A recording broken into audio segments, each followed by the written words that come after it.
Welcome everyone to a video tutorial on solving a particular type of titration stoichiometry problem. In this video, I'm going to go through a fairly lengthy problem involving the titration between a strong acid and a weak base. Our goal through this video tutorial is to apply the concepts of acid-base equilibrium to solve a titration problem. Before beginning this video, I want to identify some specific pieces of prior knowledge that you absolutely need to feel comfortable with before proceeding with the problem. First of all, you should be familiar with the neutralization equation and solving complete and partial neutralization problems, the ones we've done with strong acids and strong bases. You also need an understanding of the process of titration. So terminology like aliquot, sample, endpoint, equivalence point, and to be able to visualize actually carrying this problem out in the lab. You need to be able to convert between pH and pOH, and by extension, convert to hydrogen ion concentrations and hydroxide ion concentrations. And finally, you also need to have been introduced to acid-base equilibrium and how to solve simple Ka and Kb problems. Let's go through the scenario that we're going to be dealing with here. At some point, pause the video and copy down this slide here because we are going to be using this setup for all of the parts of the questions. So we're carrying out a titration. Our known solution is a strong acid, hydrochloric acid, and it's been standardized and we know its concentration is 0.01 moles per liter. Our unknown solution is the ammonia. So through our titration, the hydrochloric acid will be in the burette.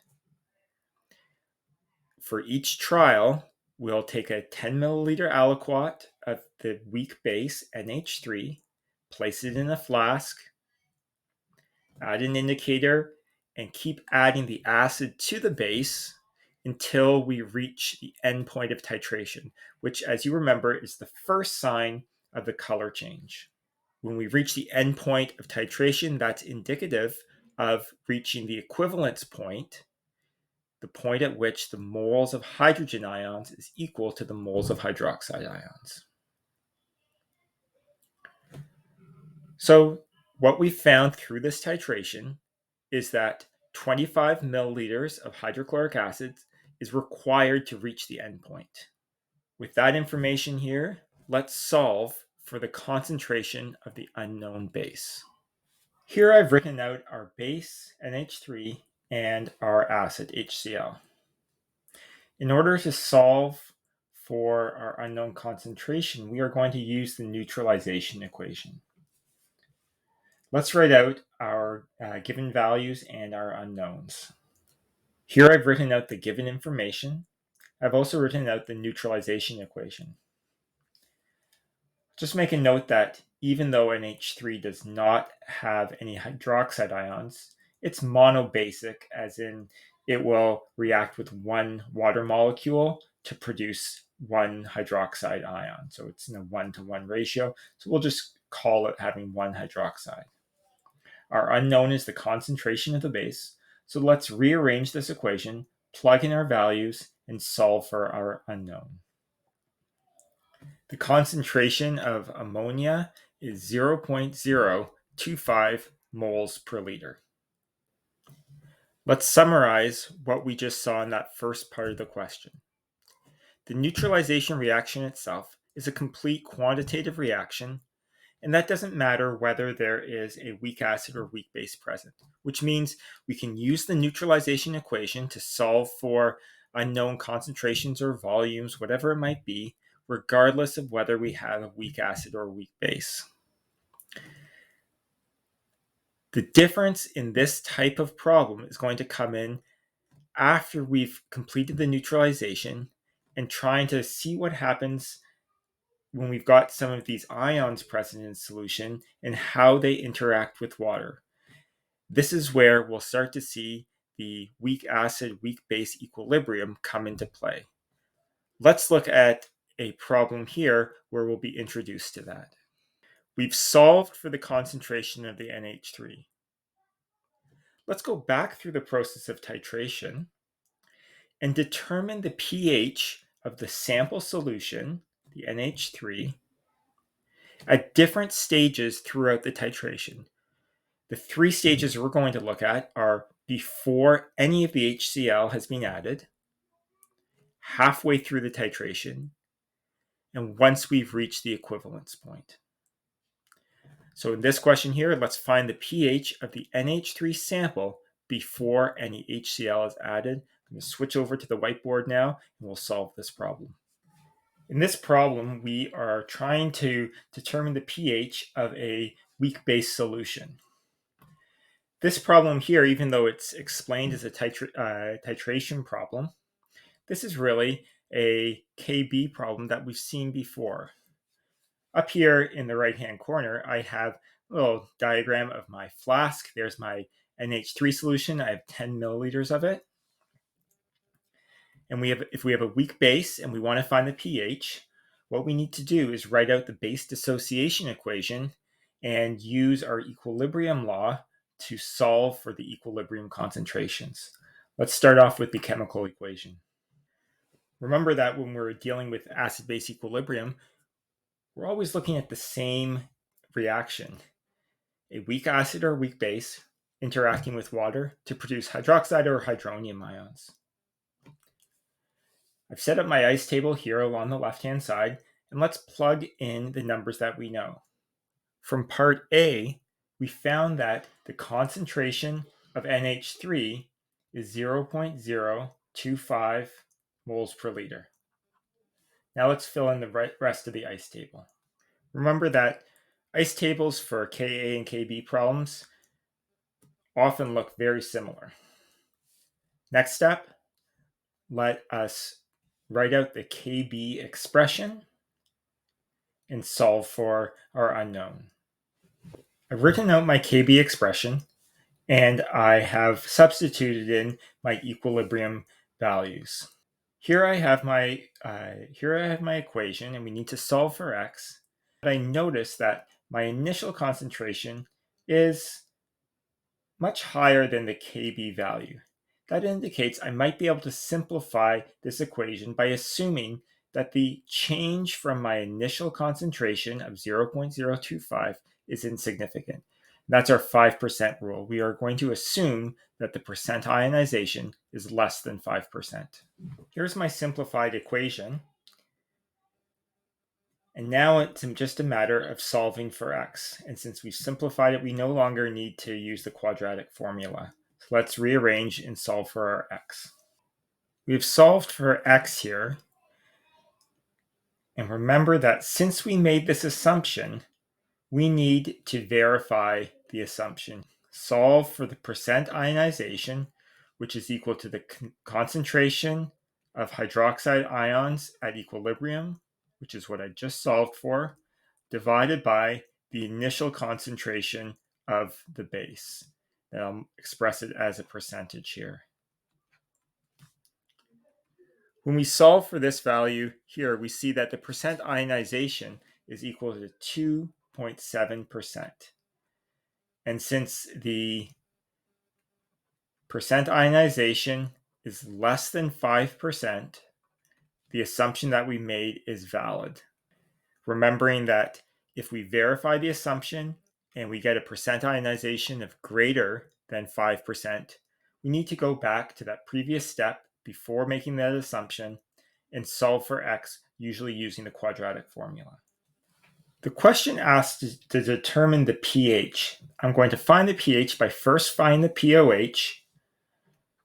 And pOH is negative log base 10 of the hydroxide ion concentration. And then I'm going to use the relationship between pH and pOH to determine the pH value. So the pH is equal to 14, subtract the pOH value, and so we get a pH of approximately 10.8. Let's now move partway through the titration process. Specifically, let's go to the half-equivalence point. We know that it takes 25 milliliters of HCl to neutralize the ammonia.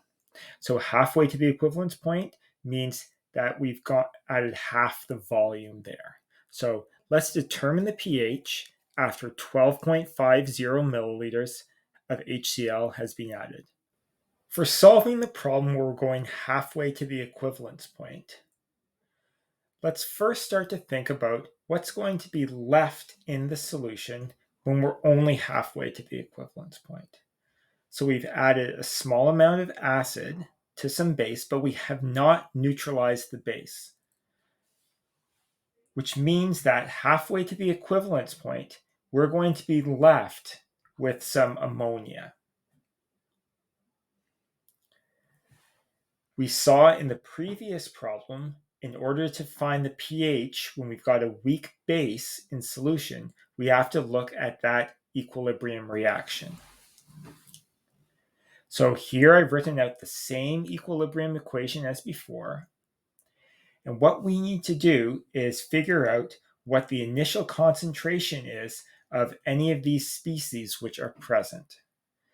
In order to do that, we need to go to the neutralization reaction and see what is left over and what is produced. Remember that the neutralization reaction is stoichiometric and complete. So it's a 1-to-1 ratio. For every 1 mole of ammonia which reacts, it will react with 1 mole of hydrochloric acid, and that'll produce 1 mole of ammonium ions and 1 mole of chloride ions. This doesn't look like a traditional acid-base reaction where we end up with water, but we're thinking of this as a Bronsted-Lowry acid-base reaction where the Bronsted-Lowry acid, hydrogen chloride, is transferring the hydrogen to the ammonia, and the ammonia is the proton acceptor. Let's first look at how many moles of acid and base we have, remembering that moles is equal to concentration times volume. So let's take a minute right now and get the moles of hydrochloric acid and the moles of ammonia.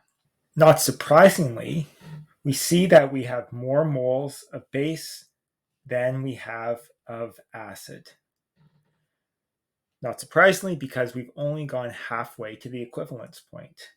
Since hydrochloric acid and ammonia react in a 1-to-1 ratio, the hydrochloric acid is going to be totally consumed, and the moles of ammonia will be what it started with, subtract the moles of hydrochloric acid. We've found the moles of NH3, and that will allow us to find the concentration. But we're not done with this equation yet, because one of the ions which is produced is also found in the base dissociation equation that we started off with. So we have another one of the ions that's involved in the equilibrium system. So we are going to also need to know the concentration of NH4. This is going to be a bit more straightforward because we saw that since HCl was the limiting reactant, and for every 1 mole of HCl, 1 mole of NH4 is produced, the moles of NH4 produced through the reaction is going to be equal to the moles of the acid which was consumed, or 1.25 times 10 to the negative 4 moles.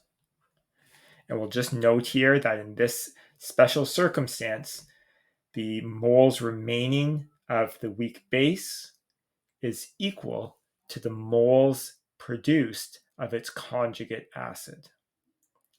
Let's now take those moles and turn them into concentrations. The total volume we have now in the flask is going to be equal to the volume that we started with of the base, 10 milliliters, plus what was added of the acid, 12.5 milliliters, to get a total of 22.5 milliliters. Now let's calculate the concentrations. Halfway to the equivalence point, the concentration of the ammonia and the concentration of the ammonium ion will both be 5.56 times 10 to the negative 3 moles per liter. Let's now go back to our equilibrium system and substitute those values in and solve for the pH. I've substituted my initial values into my equilibrium system, and then I've built the ice table, and I have some values for my equilibrium concentrations. And as in the previous problem, we are going to use the Kb equation to solve for x, which will get me my hydroxide ion concentration. I've written out my Kb equation here, and I've substituted in my equilibrium concentrations. Once again, we are going to make an assumption that the percent ionization is going to be less than 5%. And so we'll assume that the change from these larger initial concentrations is approximately 0. We see that when we make this assumption, this equation simplifies really nicely, and we end up with a situation where x is equal to the Kb value. Remember that x is a concentration, and specifically, x is the concentration of hydroxide ions. Remember that we have to verify our assumption, so let's do that now. The percent ionization equation, the equilibrium concentration of the hydroxide ion, divided by the initial concentration of the base. Since our percent ionization is less than 5%, our assumption was valid and we can use this value. Let's now take that hydroxide ion concentration, find the pOH, and then convert that to the pH. We get a value of 9.26 for my pH. And we should just note the importance of this value. We've added half the acid necessary to get to the equivalence point. However, the pH has only dropped from 10.8 to 9.26. So even with a lot of acid added, the pH is dropping very, very slowly. Let's now move on to solving the final problem in this example. Let's find the pH at the equivalence point. Before going through this example, the steps that we're going to do to find the pH at the equivalence point are going to be very similar to what we did at the half equivalence point. There's going to be some differences, but the general steps are going to be the same. First, we are going to figure out which ions are present or which ions are left over once we've neutralized the base with the acid. If any of those ions are weak acids or weak bases, we are going to then write out the equilibrium system equation for that weak acid or weak base. And then we'll go through solving for the equilibrium concentrations, and then we can get the pH from there. But try right now, before going through this example, try to figure out, once we've reached to the equivalence point, which ions are present, what are their concentrations, and are any of them weak acids or weak bases. Once you've done that, come back to the video and watch me go through the solution. When we reacted a strong acid with a strong base in the titration experiment, the pH at equivalence is going to be 7. The reason why we have to actually determine the pH at equivalence when we have a weak acid, or in this case, a weak base, is because of the ions which are produced. The question we want to ask is, are any of the ions that are left in the solution ions that could interact with water to produce some hydroxide ions or some hydrogen ions? So let's first look at the reaction and determine what's left in solution at the equivalence point.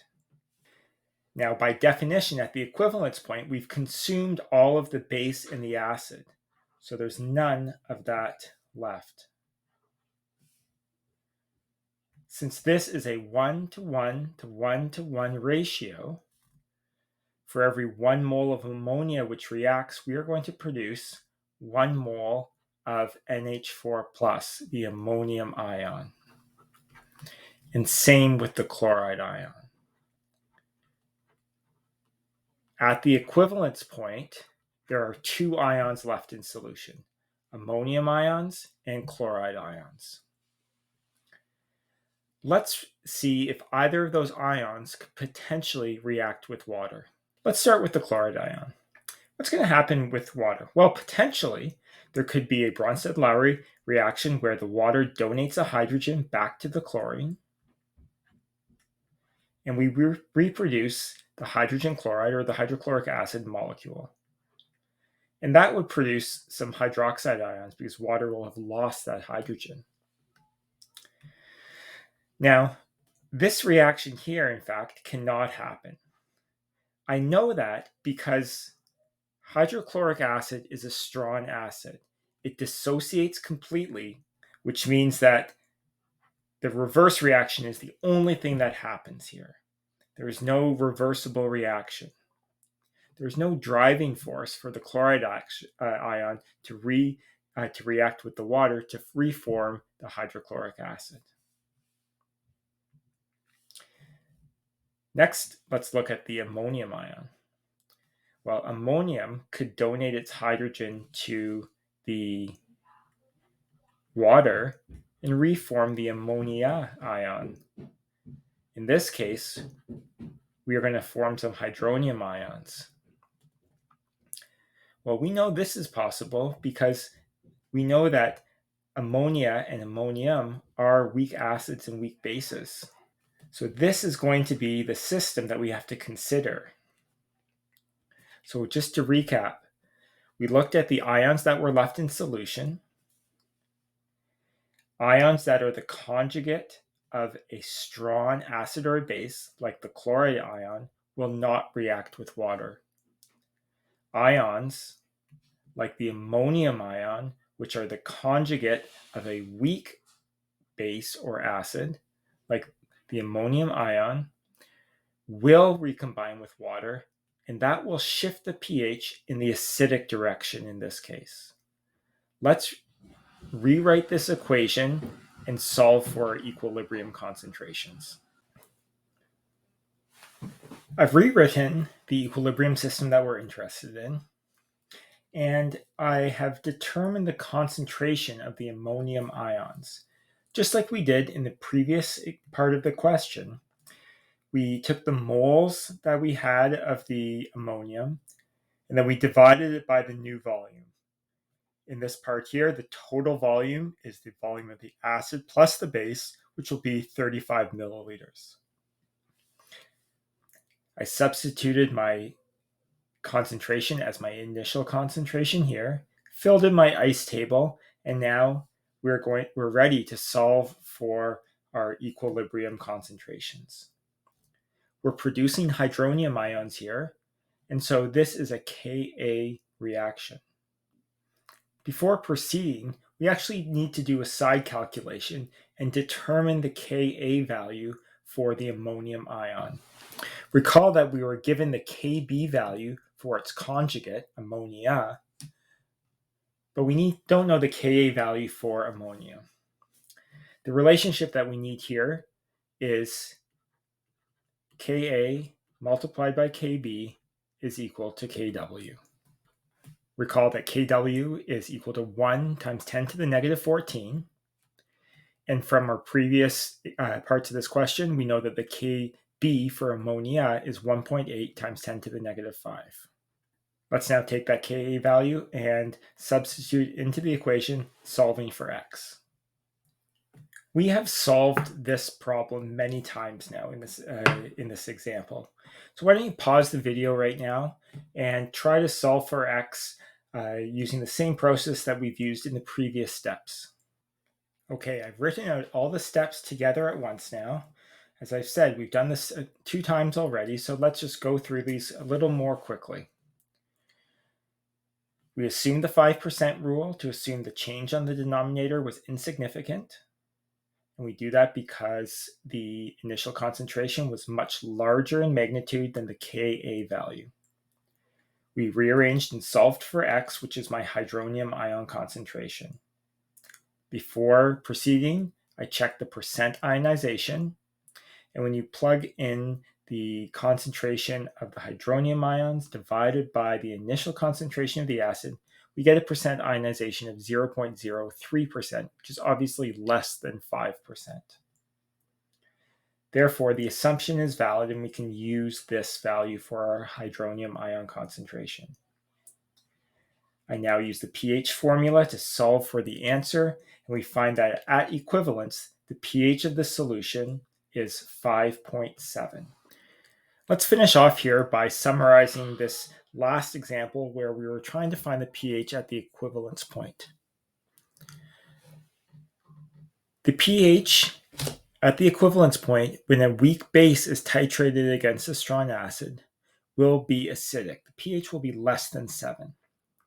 We saw that the reason for this is that the conjugate acid of the weak base, which is a product in the neutralization reaction, will begin to react with water, donating a hydrogen to produce hydronium ions, causing the acidic solution. I'll just note that the same process occurs when we have a weak acid titrated against a strong base. But for the exact same reasons, the pH will now be greater than 7 because the conjugate which is produced is going to produce hydroxide ions.